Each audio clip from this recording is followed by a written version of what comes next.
નમસ્કાર વિદ્યાર્થી મિત્રો, આપ સૌનું સ્વાગત છે જીકે માસ્ટર દર્શન યુટ્યુબ ચેનલમાં। આજે આપણે ફેબ્રુઆરી 2026નું તમામ કરંટ અફેરના પ્રશ્નો જોઈશું। 1 ફેબ્રુઆરીથી 28 ફેબ્રુઆરી સુધીના તમામ પ્રશ્નો આજે આપણે સોલ્વ કરીશું। મેં એવા ટોપ 30 પ્રશ્નો લીધા છે કે જે મોસ્ટ આઈએમપી છે અને આવનારી પરીક્ષાઓમાં પૂછાઈ શકે છે। તો શરૂઆત કરીએ મિત્રો પ્રશ્ન નંબર 1 થી। ભારતના પ્રથમ ભારત રત્ન ડોક્ટર બાબા સાહેબ આંબેડકર એડવોકેટ તાલીમ અને સંશોધન કેન્દ્રનું ઉદ્ઘાટન કયા શહેરમાં થયું હતું? ઓપ્શન જોઈએ। Option A Pune, B Nagpur, C Mumbai કે ડી નવી મુંબઈ। તો મિત્રો અહીં જવાબ આવશે ઓપ્શન ડી નવી મુંબઈ ખાતે જે છે એ ડોક્ટર બાબા સાહેબ આંબેડકર એડવોકેટ તાલીમ અને સંશોધન કેન્દ્રનું ઉદ્ઘાટન થયું હતું ત્યાં। આગળ વધીએ પ્રશ્ન નંબર 2। કયા રાજ્યમાં નવી વિધાનસભા શિલાન્યાસ સાથે 1715 કરોડના પ્રોજેક્ટ્સનું લોકાર્પણ કરવામાં આવ્યું? ઓપ્શન જોઈએ મિત્રો। ઓપ્શન એ પશ્ચિમ બંગાળ, બી આસામ, સી અરુણાચલ પ્રદેશ કે ડી મેઘાલય। તો મિત્રો અહીં જવાબ આવશે ઓપ્શન બી આસામ। આસામ ખાતે જે છે 1715 કરોડના નવા પ્રોજેક્ટ્સનું લોકાર્પણ કરવામાં આવ્યું છે વિધાનસભાની ઉદ્ઘાટનની સાથે સાથે આસામમાં, ખાસ યાદ રાખજો। આગળ વધીએ પ્રશ્ન નંબર 3। 39મો સૂરજકુંડ આંતરરાષ્ટ્રીય આત્મનિર્ભર હસ્તકલા મેળો ક્યાં યોજાઈ રહ્યો છે? Option A Faridabad, B Gurugram, C Noida કે ડી જયપુર। તો મિત્રો આજે 39મો સૂરજકુંડ આંતરરાષ્ટ્રીય આત્મનિર્ભર હસ્તકલા મેળો જે છે તે ફરીદાબાદ ખાતે યોજાઈ રહ્યો છે। ઓપ્શન એ જવાબ આવશે। આગળ જોઈએ પ્રશ્ન નંબર 4। શહેરી શૈલીના ગ્રામીણ વિકાસ માટે મુખ્યમંત્રી ગ્રામોત્થાન યોજના કયા રાજ્યે શરૂ કરી? Option A Maharashtra, B Gujarat, C Rajasthan કે ડી મધ્યપ્રદેશ। તો મિત્રો અહીં જવાબ આવશે ગુજરાત રાજ્ય જે છે એમણે શહેરી શૈલીના ગ્રામીણ વિકાસ માટે મુખ્યમંત્રી ગ્રામોત્થાન યોજના શરૂ કરેલ છે। આગળ વધીએ પ્રશ્ન નંબર 5। આર્ટિફિશિયલ ઇન્ટેલિજન્સ પર India AI digital India workshop કયા શહેરમાં યોજાયો હતો? Option A Shillong, B Imphal, C Gangtok કે ડી કોહિમા। તો મિત્રો અહીં જવાબ આવશે ઓપ્શન સી ગંગટોક ખાતે જે છે તે આર્ટિફિશિયલ એટલે કે એઆઈ પર India AI digital India workshop જે છે ગંગટોક શહેરમાં યોજાઈ ગયો। આગળ વધીએ પ્રશ્ન નંબર 6। મહારાષ્ટ્રના નાયબ મુખ્યમંત્રી તરીકે કોણે શપથ લીધા અને આ પદ સંભાળનાર પ્રથમ મહિલા બન્યા? ઓપ્શન જોઈએ। Option A Supriya Sule, B Pankaja Munde, C Rohini Khadse કે ડી સુનિત્રા પવાર। તો મિત્રો તાજેતરમાં જ તમે સાંભળ્યું હશે કે અજીત પવાર જે હતા તેઓનું એક વિમાન દુર્ઘટનામાં મૃત્યુ થયેલ, તેથી તેમના પત્ની જે છે તેઓએ નાયબ મુખ્યમંત્રી તરીકે પદ સંભાળેલ। કયા રાજ્યનું? મહારાષ્ટ્રનું। તો જવાબ આવશે સુનિત્રા પવાર ઓપ્શન ડી કે તેઓ પ્રથમ મહારાષ્ટ્રની અંદર આ પદ સંભાળનાર પ્રથમ મહિલા પણ બન્યા છે। આગળનો પ્રશ્ન જોઈએ પ્રશ્ન નંબર 7। કયા રાજ્યએ 24 કલાકમાં મહિલાઓને 5555 ઈ સાયકલનું વિતરણ કરીને ગિનિસ વર્લ્ડ રેકોર્ડ નોંધાવ્યો?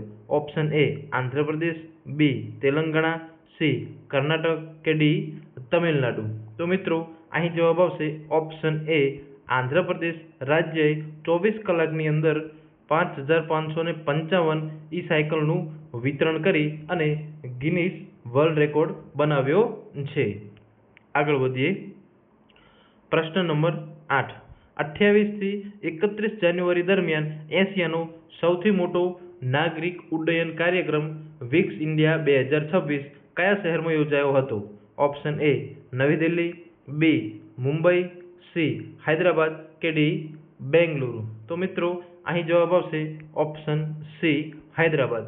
હૈદરાબાદ ખાતે 28 થી 31 જાન્યુઆરી દરમિયાન એશિયાનો સૌથી મોટો નાગરિક ઉડ્ડયન કાર્યક્રમ વિંગ્સ ઇન્ડિયા, ખાસ નામ યાદ રાખજો, વિંગ્સ ઇન્ડિયા 2026 હૈદરાબાદ ખાતે યોજાઈ ગયો. આગળ વધીએ. પ્રશ્ન નંબર 9. પુડીમાડકા ગ્રીન હાઇડ્રોજન હબ ખાતે ભારતનો પ્રથમ સ્વદેશી ગ્રીન યુરિયા પ્લાન્ટ કયા રાજ્યમાં સ્થાપિત થશે? Option A Gujarat, B Rajasthan, C Tamil Nadu કે ડી આંધ્રપ્રદેશ. તો મિત્રો અહીં જવાબ આવશે ઓપ્શન ડી આંધ્રપ્રદેશ, કે જે જ્યાં પુડીમાડકા છે ત્યાં ગ્રીન હાઇડ્રોજન હબ ખાતે ભારતનો પ્રથમ સ્વદેશી ગ્રીન યુરિયા પ્લાન્ટ સ્થાપિત કરવામાં આવશે. આગળ વધીએ. પ્રશ્ન નંબર 10. MAHE કયા શહેરમાં MAHE ગ્લોબલ હેલ્થ સમિટ 2026નું આયોજન કરશે? Option A Dubai, B Manipal, C Navi Delhi કે ડી બેંગલુરુ. તો મિત્રો MAHE દ્વારા જે તેમનો MAHE ગ્લોબલ હેલ્થ સમિટ 2026 છે તેનું આયોજન મણિપાલ ખાતે કરવામાં આવશે. આગળ વધીએ. પ્રશ્ન નંબર 11. ભારતીય સિનિયર મહિલા ફૂટબોલ ટીમે કયા દેશમાં આંતરરાષ્ટ્રીય મૈત્રીપૂર્ણ મેચમાં હરથા BSC ફ્રાઉનને હરાવ્યું? ઓપ્શન જોઈએ મિત્રો. Option A Germany, B Australia, C Turkey કે ડી રોમાનિયા. તો ભારતે જે છે સિનિયર મહિલા ફૂટબોલ ટીમે જે છે કયા દેશને હરાવ્યો? તો અહીં જવાબ આવશે ઓપ્શન સી તુર્કી. આગળ વધીએ. પ્રશ્ન નંબર 12. કેન્સર દવા એડાફિટિનિબના જેનેરિક વર્ઝન માટે કઈ કંપનીને USFDA તરફથી કામચલાઉ મંજૂરી મળી ગઈ છે? ઓપ્શન જોઈએ કઈ કંપની છે. Option A Sun pharmaceutical, B Natco pharma કે સી સિપ્લા કે ડી ડોક્ટર રેડિસ લેબોરેટરીઝ.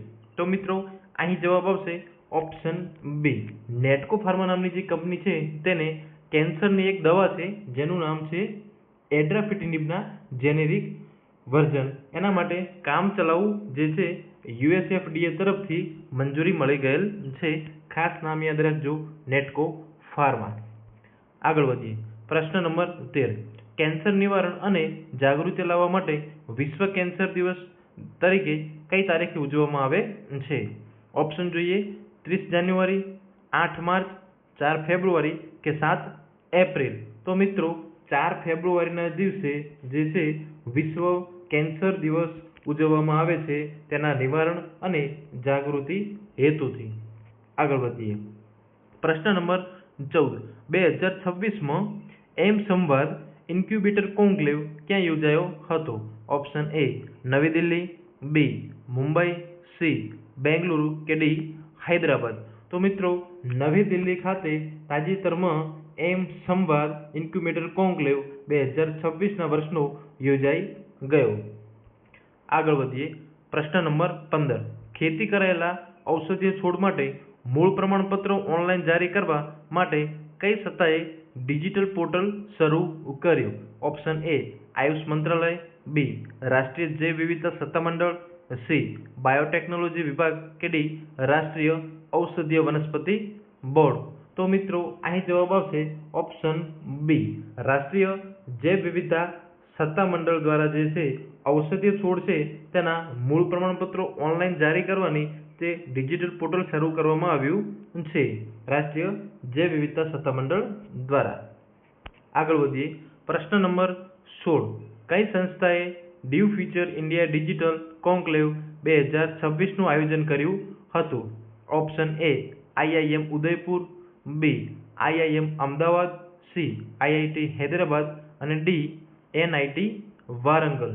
તો મિત્રો અહીં જવાબ આવશે IIM ઉદયપુર, કે જે સંસ્થાએ the future India digital conclave 2026નું આયોજન કરેલ હતું. મિત્રો અહીં મેં મોસ્ટ IMP પ્રશ્નો લીધા છે. અમુક પ્રશ્નો અઘરા અને એવા લાગી શકે છે તમને કે જે ક્લાસ 3ની પરીક્ષા માટે કેપેસિટી બહારના હોય, પણ એવું નથી. ક્લાસ 3માં પણ હાલમાં જે એક્ઝામનું વેટેજ જે લેવલ છે તે વધતું જોવા મળ્યું છે. એ હેતુથી પ્રશ્નો જે મોસ્ટ IMP અને પૂછાઈ શકે છે તેવા જ લેવામાં આવ્યા છે. આગળ વાત કરીએ. પ્રશ્ન નંબર 17. સ્વચ્છતા પખવાડા પુરસ્કારો 2025માં કયા બંદર સત્તામંડળે પ્રથમ પુરસ્કાર જીત્યો? Option A Jawaharlal Nehru port authority, B Mumbai port authority, C Paradip port authority કે ડી ચેન્નઈ પોર્ટ ઓથોરિટી. તો મિત્રો અહીં જવાબ આવશે option C Paradip port authority જે છે તેઓએ સ્વચ્છતા પખવાડા પુરસ્કારો 2025માં પુરસ્કાર જીતેલ છે. આગળ વધીએ. પ્રશ્ન નંબર 18. કઈ વૈશ્વિક એરોસ્પેસ કંપનીએ ગુજરાતમાં ગતિશક્તિ વિશ્વવિદ્યાલય ખાતે ટકાઉ ઉડ્ડયન માટે શ્રેષ્ઠતા કેન્દ્રનું ઉદ્ઘાટન કર્યું છે? ઓપ્શન જોઈએ મિત્રો. Option A Boeing, B Lockheed Martin, C Airbus કે ડી એમ્બ્રેર. તો મિત્રો અહીં જવાબ આવશે એરબસ. કઈ કંપની? તો એરબસ કંપની દ્વારા ગુજરાતમાં ગતિશક્તિ વિશ્વવિદ્યાલય ખાતે ટકાઉ ઉડ્ડયન માટે શ્રેષ્ઠતા કેન્દ્રનું ઉદ્ઘાટન કરવામાં આવેલ છે. આગળ વધીએ. પ્રશ્ન નંબર 19. કયા દેશે આઈસીસી અંડર-19 મેન્સ ક્રિકેટ વર્લ્ડ કપ 2026ની ફાઇનલમાં ઇંગ્લેન્ડને હરાવીને જીત મેળવી? ઓપ્શન એ ઓસ્ટ્રેલિયા, બી દક્ષિણ આફ્રિકા, સી ન્યૂઝીલેન્ડ કે ડી ભારત. તો અહીં જવાબ આવશે મિત્રો ડી ભારત. ભારતે જે છે તે ICC 19 men's cricket world cup 2026ની ફાઇનલની અંદર ઇંગ્લેન્ડને હરાવેલ છે. આગળ વધીએ. પ્રશ્ન નંબર 20. નીતિ આયોગના ડ્રાફ્ટ બ્લુપ્રિન્ટનો ઉદ્દેશ કયા વર્ષ સુધીમાં આંધ્રપ્રદેશને સ્વચ્છ ઉર્જા કેન્દ્રમાં પરિવર્તિત કરવાનો છે? ઓપ્શન એ 2035, બી 2030 કે સી 2040 કે ડી 2028. તો મિત્રો અહીં જે છે નીતિ આયોગના ડ્રાફ્ટ બ્લુપ્રિન્ટ ઉદ્દેશ સુધી 2035ના વર્ષ સુધીમાં આંધ્રપ્રદેશ રાજ્યની અંદર સ્વચ્છ ઉર્જા કેન્દ્રમાં પરિવર્તિત કરવાનો ઉદ્દેશ્ય રાખવામાં આવેલો છે. આગળ વધીએ. પ્રશ્ન નંબર 21. યુએન ઓનર રોલમાં સ્થાન મેળવવા માટે ભારતે વર્ષ 2026 માટે સંયુક્ત રાષ્ટ્રના નિયમિત બજેટમાં કેટલી રકમ ચૂકવી? તો ઓપ્શન જોઈએ મિત્રો. ડોલરમાં છે 32.50 મિલિયન, બી 35.18 મિલિયન, સી 40 મિલિયન કે ડી 28.75 મિલિયન ડોલર. તો મિત્રો અહીં જવાબ આવશે ઓપ્શન બી 35.18 મિલિયન ડોલરની રકમ જે છે તે યુએનના ઓનર જે રોલ આવે એની અંદર સ્થાન મેળવવા માટે ભારત દેશે ખર્ચેલ છે વર્ષ 2026માં. આગળ વધીએ. પ્રશ્ન નંબર 22. 2047 સુધીમાં બધા માટે વીમો વિઝન હેઠળ રાજસ્થાનનો કયો જિલ્લો 100% વીમા કવચ પ્રાપ્ત કરનારો ભારતનો પ્રથમ જિલ્લો બન્યો? Option A Jaipur, B Jodhpur, C Udaipur કે ડી અલવર. તો મિત્રો અહીં જવાબ આવશે અલવર. અલવર જે છે તે 2047 સુધીમાં બધા વીમા માટે વિઝન હેઠળ રાજસ્થાનનો જે છે 100% વીમા કવચ પ્રાપ્ત કરનારો ભારતનો પ્રથમ જિલ્લો બનેલ છે. આગળ વધીએ. પ્રશ્ન નંબર 23 મિત્રો. કયો દેશ 2027માં એશિયન રાઇફલ પિસ્તોલ ચેમ્પિયનશિપનું આયોજન કરશે અને તે જ વર્ષે એક મોટી ISSF વર્લ્ડ કપ ઇવેન્ટનું પણ આયોજન કરશે? ઓપ્શન એ ચીન, બી દક્ષિણ કોરિયા, સી જાપાન કે ડી ભારત. તો મિત્રો અહીં જવાબ આવશે ઓપ્શન ડી ભારત. ભારત જે છે તે 2027ની સાલની અંદર એશિયન રાઇફલ પિસ્તોલ ચેમ્પિયનશિપનું આયોજન કરશે અને તે જ વર્ષે એક મોટી ISSF વર્લ્ડ કપ ઇવેન્ટનું પણ આયોજન સાથે સાથે ભારત દેશ કરશે 2027માં. આગળ વધીએ. પ્રશ્ન નંબર 24. ભારતની સંરક્ષણ ઉત્પાદન ક્ષમતાઓને વધારવા માટે સંરક્ષણ મંત્રીએ કયા શહેરમાં સંપૂર્ણ સ્વચાલિત 30 મીમી દારૂગોળો ઉત્પાદન સુવિધાનું ઉદ્ઘાટન કર્યું? ઓપ્શન જોઈએ મિત્રો. Option A Nagpur, B Pune, C Hyderabad કે ડી બેંગલુરુ. તો મિત્રો અહીં જવાબ આવશે નાગપુર. ઓપ્શન એ નાગપુર ખાતે જે છે ત્યાં આપણા સંરક્ષણ મંત્રીએ ભારતની સંરક્ષણ ઉત્પાદન ક્ષમતાઓને વધારવા માટે સ્વચાલિત 30 મીમી દારૂગોળો ઉત્પાદન સુવિધાનું ઉદ્ઘાટન કરેલ છે નાગપુર ખાતે, મહારાષ્ટ્રના. આગળ વધીએ. પ્રશ્ન નંબર 25. ચૂંટણી પ્રક્રિયામાં જનતાનો વિશ્વાસ મજબૂત કરવા માટે આગામી પંચાયત અને નાગરિક સંસ્થાઓની ચૂંટણીઓ માટે ઈવીએમને બદલે પેપર બેલેટના ઉપયોગને કયા રાજ્યએ મંજૂરી આપી? ઓપ્શન જોઈએ. Option A Kerala, B Karnataka, C Tamil Nadu કે ડી આંધ્રપ્રદેશ. તો મિત્રો અહીં કર્ણાટક સરકાર જે છે ઓપ્શન બી તેઓએ ચૂંટણી પ્રક્રિયામાં જે છે ઈવીએમના બદલે જૂની સિસ્ટમ જે હતી પેપર બેલેટની તેને મંજૂરી આપી છે. કઈ ચૂંટણીઓ માટે? આગામી જે પંચાયત અને નાગરિક સંસ્થાઓની જે ચૂંટણીઓ આવે છે એ ચૂંટણીઓ માટે ઈવીએમના બદલે પેપર બેલેટનો ઉપયોગ કરાશે કર્ણાટક સરકારે. આગળ વધીએ. પ્રશ્ન નંબર 26. વિશ્વના સૌથી મોટા પ્લાસ્ટિક પ્રદર્શનોમાંનું એક પ્લાસ્ટિડિયા 2026 કયા શહેરમાં 5 થી 10 ફેબ્રુઆરી દરમિયાન યોજાયું હતું? ઓપ્શન એ મિત્રો મુંબઈ, બી નવી દિલ્હી, સી બેંગલુરુ કે ડી હૈદરાબાદ. તો મિત્રો આપણા કેપિટલ નવી દિલ્હી ખાતે ત્યાં 5 ફેબ્રુઆરીથી 10 ફેબ્રુઆરી દરમિયાન એક મોટો ઇવેન્ટ થઈ ગયો જે તો પ્લાસ્ટિક પ્રદર્શનમાંનું પ્રદર્શન એને કહેવાય છે પ્લાસ્ટિડિયા 2026. આ ઇવેન્ટ નવી દિલ્હી ખાતે 5 થી 10 ફેબ્રુઆરીએ યોજાઈ ગયો. આગળ વધીએ. પ્રશ્ન નંબર 27. પશ્ચિમ ગોળાર્ધમાં સૌથી ઊંચા શિખર માઉન્ટ એકોનકાગુઆ પર સફળતાપૂર્વક ચઢાણ કરનાર અરુણાચલ પ્રદેશના ભારતીય પર્વતારોહક કોણ છે? Option A Anshujam Senpa, B Premlata Agarwal, C Kabakyano કે ડી અરુણિમા સિન્હા. તો મિત્રો અહીં જવાબ આવશે કબાક્યાનો નામના એક યુવાન કે જેઓ પશ્ચિમ ગોળાર્ધની અંદર આવેલા સૌથી ઊંચું શિખર જેને કહેવાય છે માઉન્ટ એકોનકાગુઆ એના ઉપર સફળતાપૂર્વક ચઢાણ કરી પોતે અરુણાચલ પ્રદેશ અને ભારતનું નામ વધારેલ છે. આગળ વધીએ. પ્રશ્ન નંબર 28. નેશનલ ફેડરેશન કપ 2026 પેરાથ્રોમ્બોલ ટુર્નામેન્ટમાં કયા રાજ્યની મહિલા ટીમે ગોલ્ડ મેડલ જીત્યો? ઓપ્શન જોઈએ મિત્રો. Option A Rajasthan, B Andhra Pradesh, C Telangana કે ડી ઝારખંડ. તો મિત્રો અહીં જવાબ આવશે 28માં ડી ઝારખંડ. ઝારખંડ રાજ્યની મહિલા ટીમે નેશનલ ફેડરેશન કપ 2026 પેરાથ્રોમ્બોલ ટુર્નામેન્ટની અંદર ગોલ્ડ મેડલ જીતેલ છે. આગળ વધીએ. પ્રશ્ન નંબર 29. જાપાનની 2026ની સામાન્ય ચૂંટણીમાં લિબરલ ડેમોક્રેટિક પાર્ટીને ઐતિહાસિક જંગી વિજય અપાવનાર કોણ હતા?